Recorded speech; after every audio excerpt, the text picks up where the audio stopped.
Hey, God bless you. Welcome to Real Talk. I'm here this evening for the taping for the Saturday production with my favorite son and my favorite daughter. They're going to share with you, being transparent, how is it being raised in a home that puts giving, saving, and investments into your life, and to recognize your difference that you have and embrace it, nurture it, and cultivate it so other people will reward you for your difference.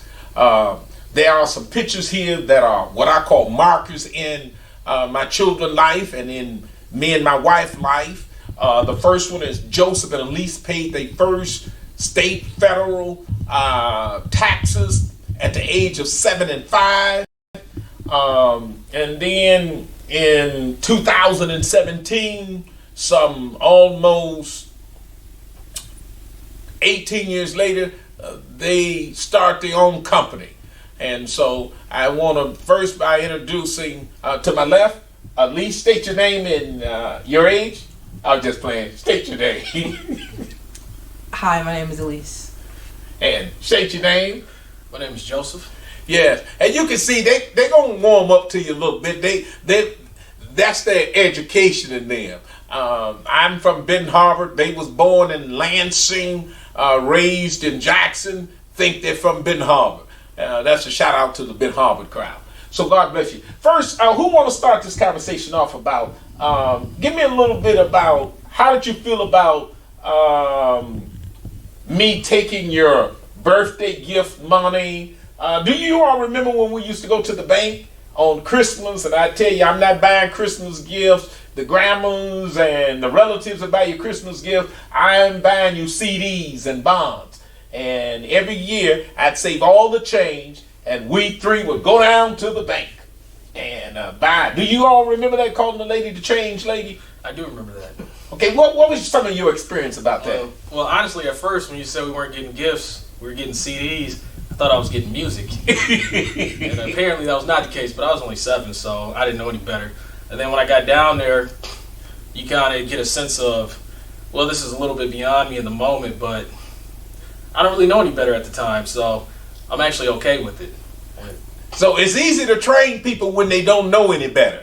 And so that's a good point I put in my notes. Lisa, what's some of your experience? Well, like Joseph said, it's when you're young, you know nothing better than what your parents tell you.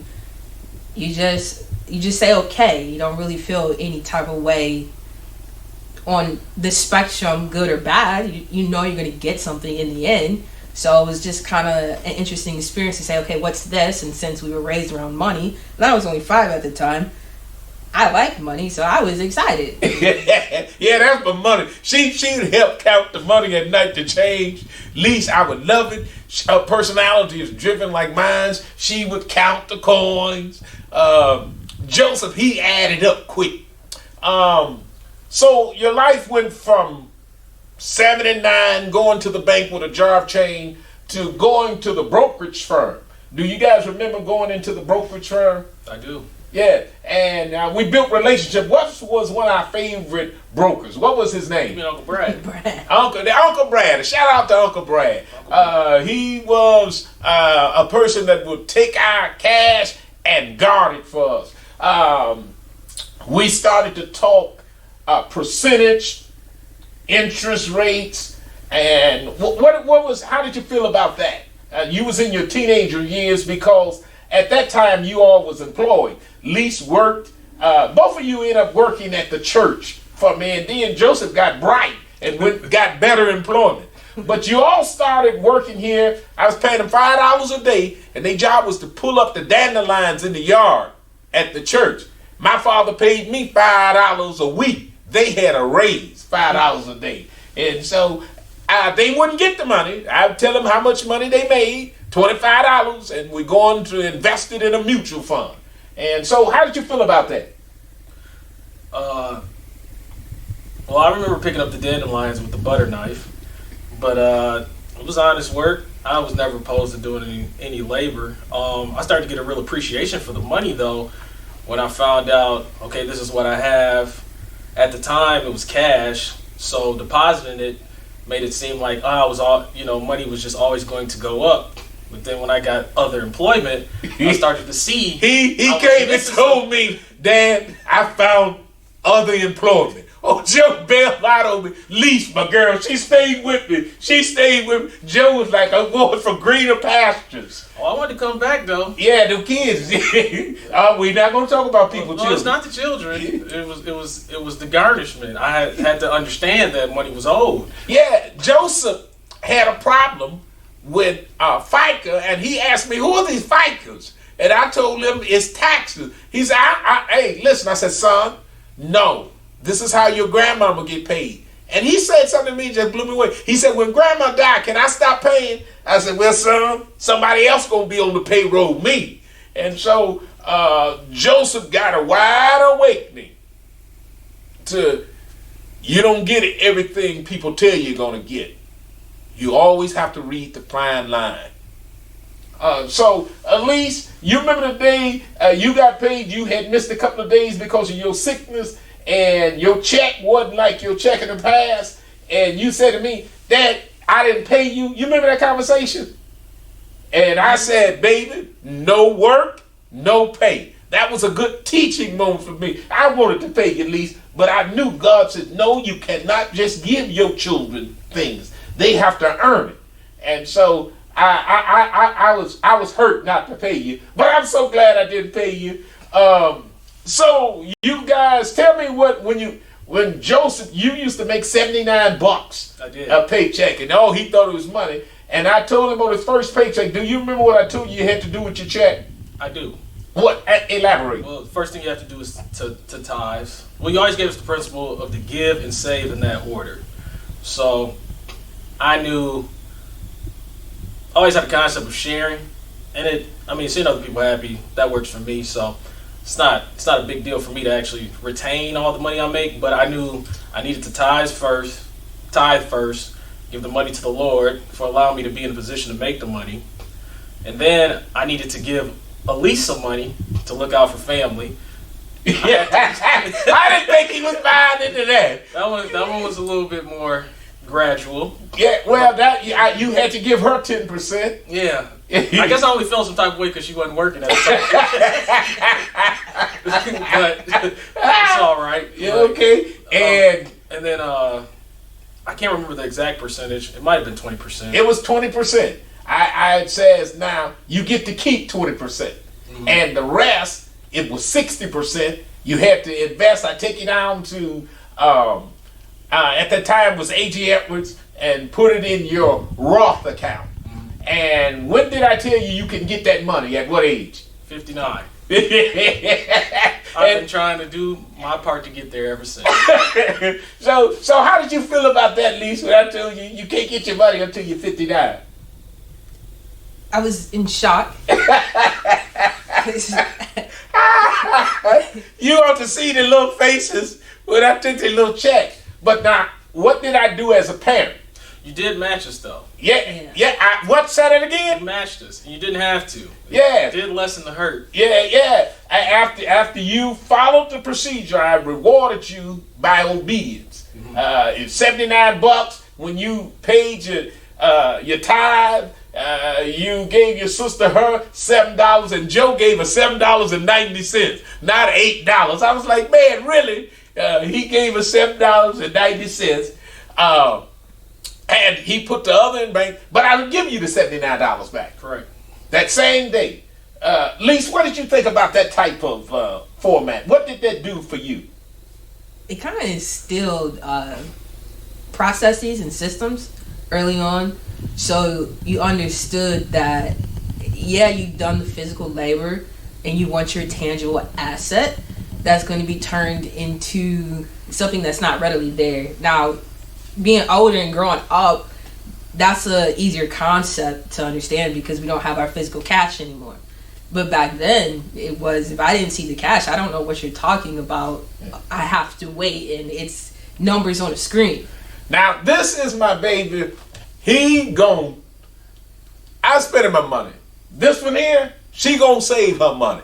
Now, that's what I noticed about them. When they was younger, we would make deals. I said I was never going to buy an iPhone or a cell phone. And you all remember how you first got your first cell phone? Grandma. Yeah, what grandma? Grandma Hines. Yeah.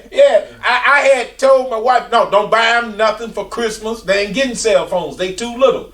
We go down to Benton Harbor to visit Grandma Hines, and she opens up Christmas gifts and gives you all cell phones. I was just dumbfounded. And my wife at the time was like, you gonna override that? And I was like, well, they got cell phones. And so then Lise got into the world. She wants the better phone. And do you remember that process, Lise? Yes, but what may not be known is Joseph actually got me into really liking technology and cell phones. Oh, the truth reveals itself. Yeah. Rolled over with Grandma Hines' yellow bus. Yeah. Okay. So, Lise, you was always due diligent in saving your money. You'd find nice phones, $300-$400. I tell you, I'm not buying that. Save your money. You would save your money, and you would come to me and say, Dad, I got my money saved up.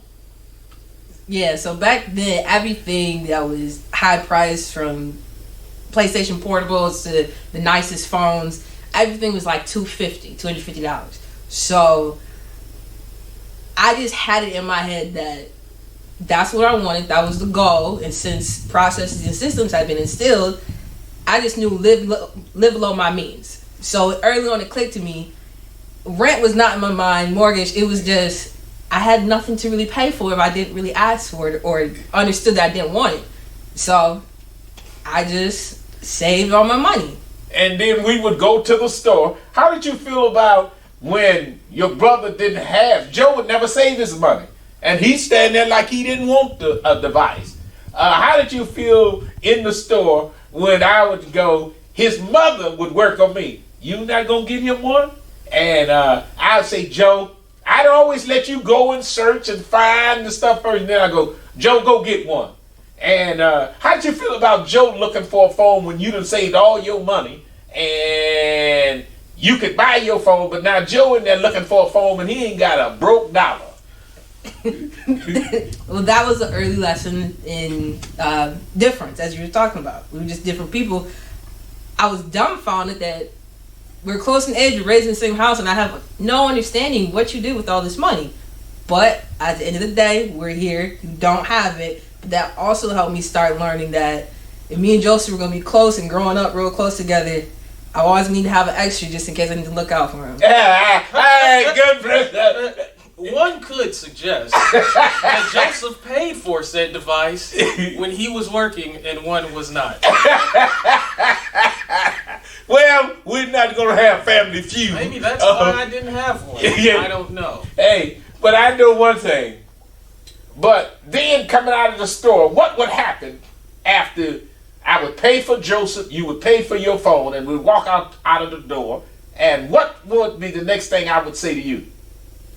You give my money back. Yeah, and so I think you all start playing that, because every big ticket item, Lise would always have her money, buy hers, Joe would be standing there, and I would say, go get the same thing. Joe would go get a phone, whatever it was. And then y'all got up to $900 phones. You remember them top prices? Yeah, oh, you can laugh now. Inflation. Huh? Inflation and capitalism. Yeah, okay, you got your education. What would you say to young people or middle-aged people, y'all are in your 20s now, about saving money? and investing and giving? As far as saving goes, I would suggest having a budget, like you always told us, knowing what your life costs, and then just a little side bit of information as far as people within our demographic go. If I'm correct, the largest population pool in the United States is 29 years old. So if you want to invest, I would look at whatever is the trend for the majority of your particular age group, whether you fit in that one or not, because most people have an understanding based on the things their generation uses. Give me some example of this newfound generation, because I want to know who counted all these people. Statistics. The census has not been completed. Yeah, that's what I'm saying. Like, it's hoping to change. But just the way the world is going, everything's going digital. So whatever digital platform is of service to a majority of people, I would suggest that is. Now I don't know what that is, but because everybody's at home under quarantine, the only way to reach people right now is via camera. But everybody has a camera, so the next tier to that would be, based on what you're viewing, what services that provide. And then I would suggest that's where you put your money. I told you, now this is my smart one, this is my bright one. And y'all, I think y'all the first time heard those terms. God gave me that about you all, the smart one and the bright one. Now have some input, at least share with us about, being the female in the group, about saving and investing, because you don't take a backseat to anybody. I remember when you was sick and couldn't come to church, and I had church keys, and I gave a key to Joseph, and I had a key and gave a key to Mama, and I didn't give you a key, and you had been missing from church for about months. Joseph even said that Sunday on the way to church, we got a new member and take you in on. What did you tell me in the car, Joe? You'd be rebaptized. Yeah, rebaptized. Bring her back into the fold. And you went to the front of the door, and you put a key in. I go, where you get that key? I took it off Joe key ring and made a copy, And so you're a very aggressive person. And I thank God, because in this world where it's so heavily male dominant, that doesn't bother you. But tell me your perspective. I talked to some of your college mates, and they was like, least personality is strong. And you told them something one day. What did you tell them? I don't remember. I'll bring it up. Your friend Bobo, Hobo you call her. What's her sister Cassandra Church? She said to me, Lee said, y'all don't know who my father is, how I was raised. And so give us a little, what did you mean by that statement? So in terms today, how I think about it, it's either it gets done or it doesn't. And if it doesn't get done, do you really want to catch a lecture? So you the baby I threw out of the gym. Right. Yeah, you the one that don't want to do the drills but want to be famous. Now that's just the difference. Joseph would do the drills, but you the one always want to talk to me. You tell the coach, I'll take the last shot. You remember all that? The coach used to tell me, your daughter don't back down. I said, well, I raised her that way.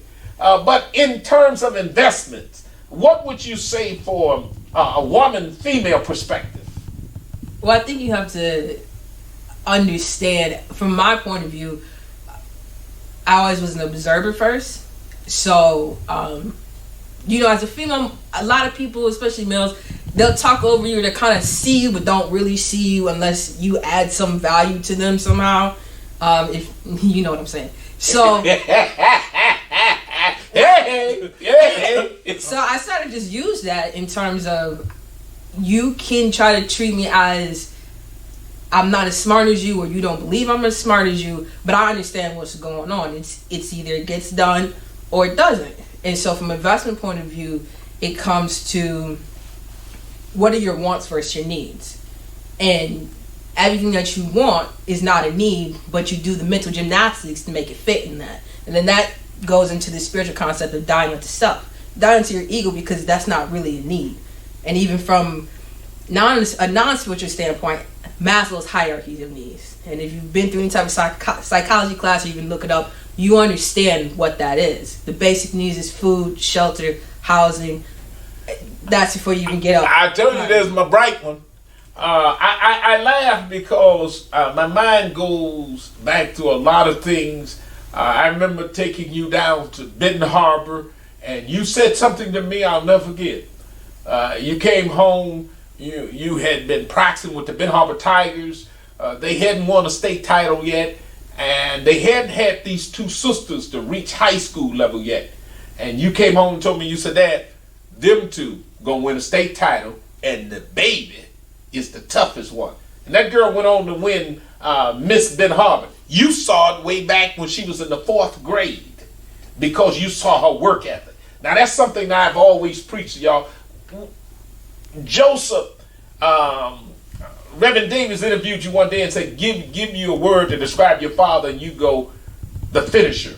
And Reverend Davis started laughing and said, why? Because you said, you always ask us, are you finished with your homework? Did you finish your housework? And so back to that concept, you was picking up stuff that would help make you different. Finance will make you different.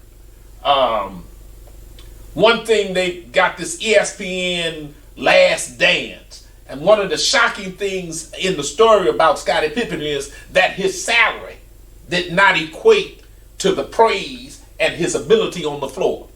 And so I'm trying to help you guard your difference. What are some of the things you do to guard your difference? First, tell me, what do you see difference that you think that sets you apart from others?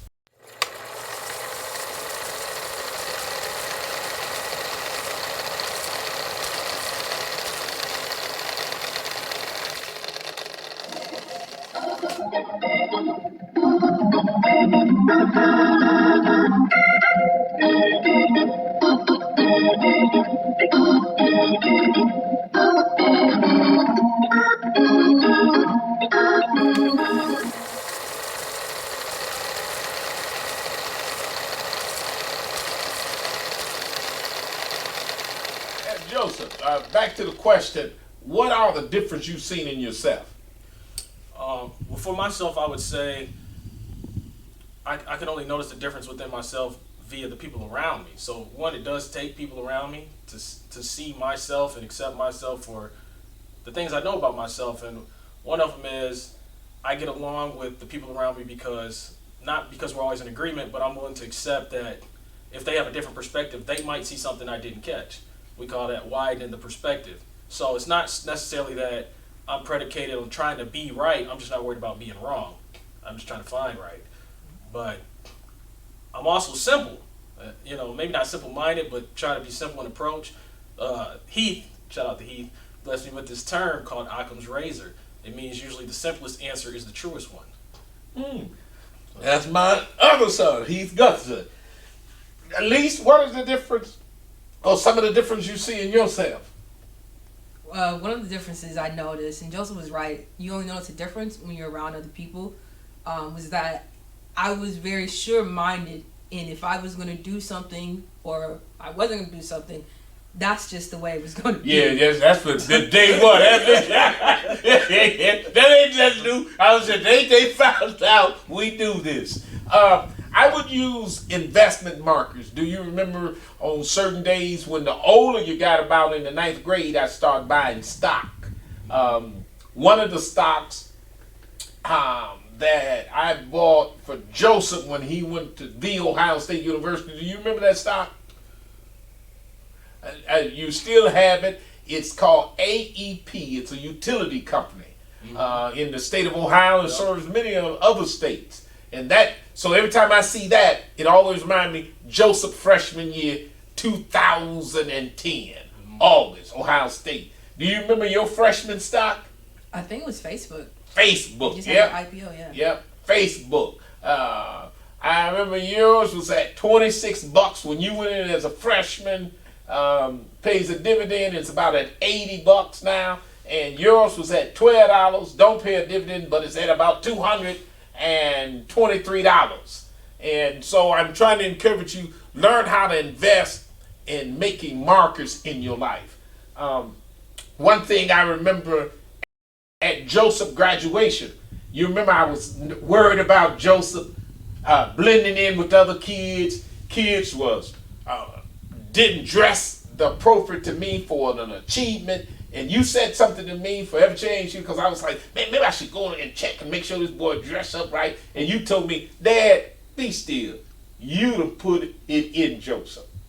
And I'll never forget, old Joseph came down that ramp and he had on that tie. And I looked at you and you looked at me and I said, glory, hallelujah. It blessed me. Even here today, I feel bad without my tie. He has his tie on.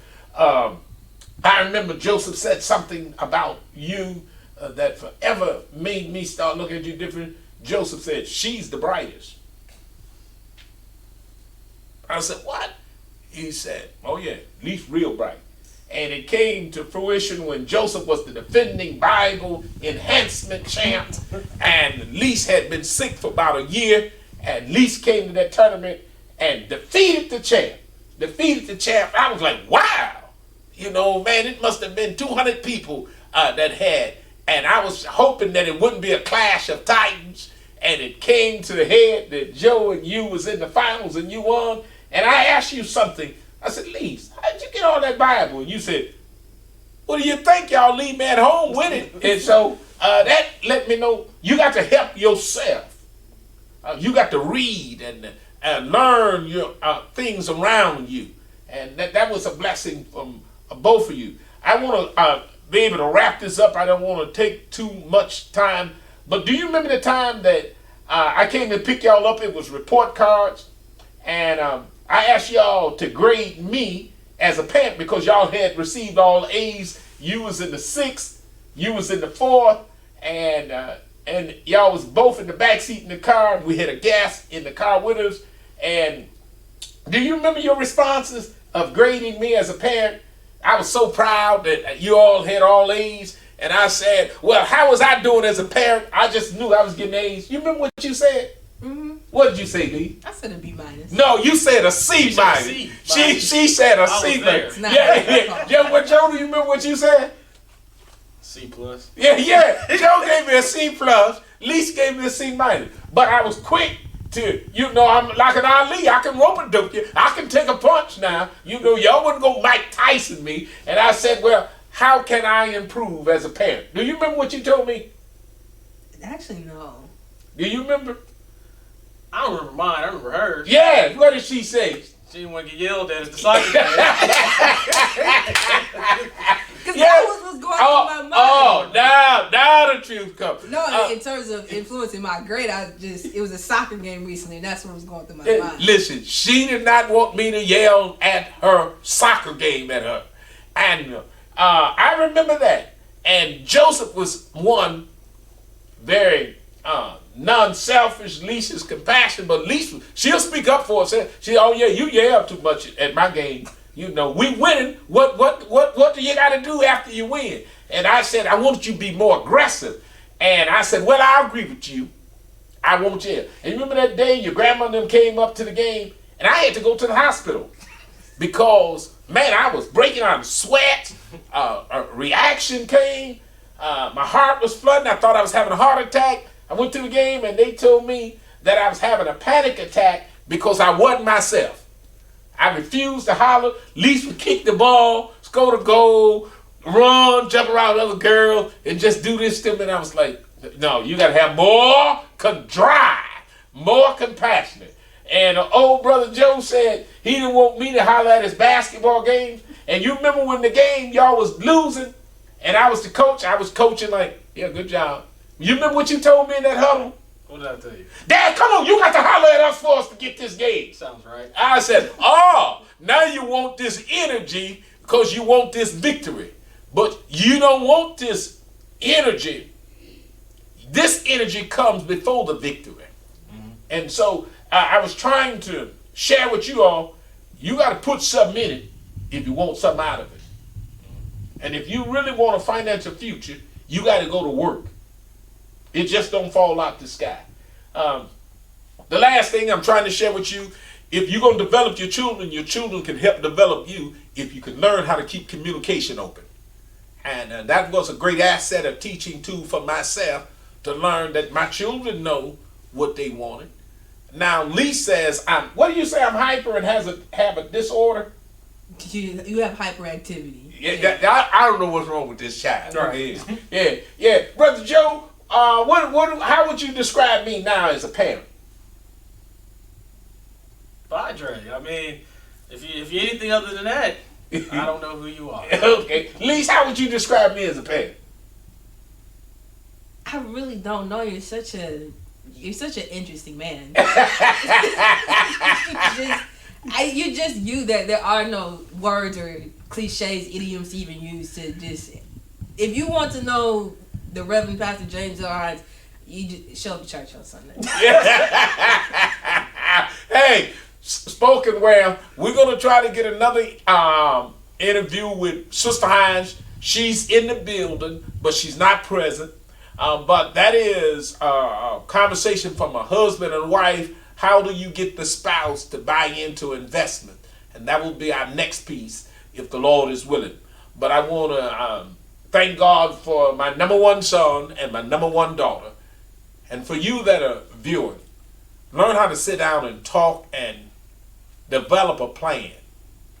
God has given you a spirit. Go forward in your spirit. Help your children.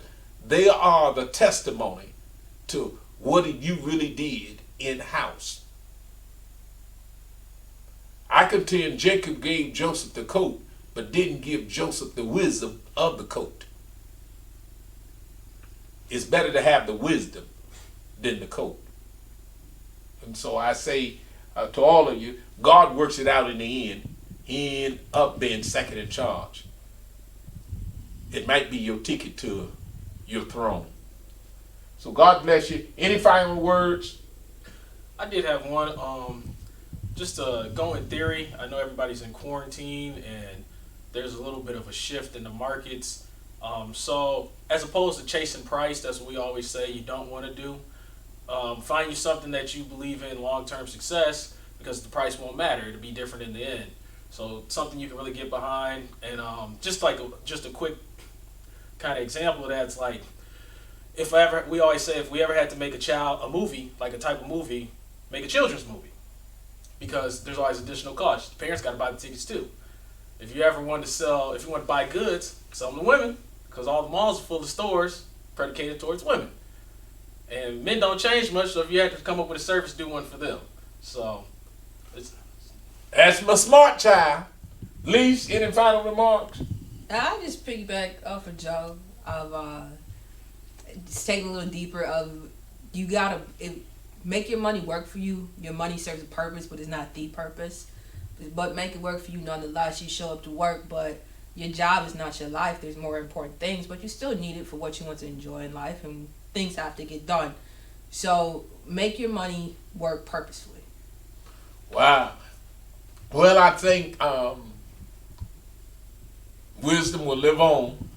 God have blessed me and Sister Hines with 2 anointings, and I pray that they will bless their community, their peers, and people in front. I want to say one last thing to both of you. I'm managing some assets, and I want you all to be a part of a committee in the church. I'm going to try to make sure Brother Gary Poole be a part of that, Sister Davida Williams, Sister Tasha Oliver, Sister Victoria Moore, and some others, so they can pick up the gift and the gift can live on. There will be a book coming out to go along with the episodes of the teaching, if the Lord's willing, at the end of the year. I'm encouraging all of you to find your difference and go to work. Take this divine disturbance. Like myself, it's a lot of downtime. So I'm writing a book while it's downtime, because it's where God has pushed me to. And so I say to you all, be blessed, nourish your children, and God in return will nourish you through them. I want to say today I took $10,000 and invested in my grandchildren. I asked Sister Hines how many grandkids she thought we was going to have. She said 5. I said 5 apiece. You having 5 kids? Yeah. And so I'm encouraged to know that I have a future through them. And so praise God for them. I got to get me some names for my grandchildren. Meaty Mighty Mo. You remember what I told you about naming your children? I was gonna say we know one of them gonna be named. What's one of them gonna name gonna be? James. Yes, sir. Hallelujah. Blessed name. Blessed name. Yeah. What? Huh? What's my grandson's name gonna be? Oh yeah, sure, James. Look and see. You got this one here. You got to watch it. She'll help count your money, and she'll help count your money. And praise God. Until then, be blessed. Give us a stock name that you would invest in. A mutual fund. I'm blank. I would just, when we all start to transition back out, look at energy. Okay, good point. Brother Hines, just keep it bland. So, hey, AEP, his stock when he was a freshman at Ohio State. God bless you. Until then, be prayerful in all things. Bye.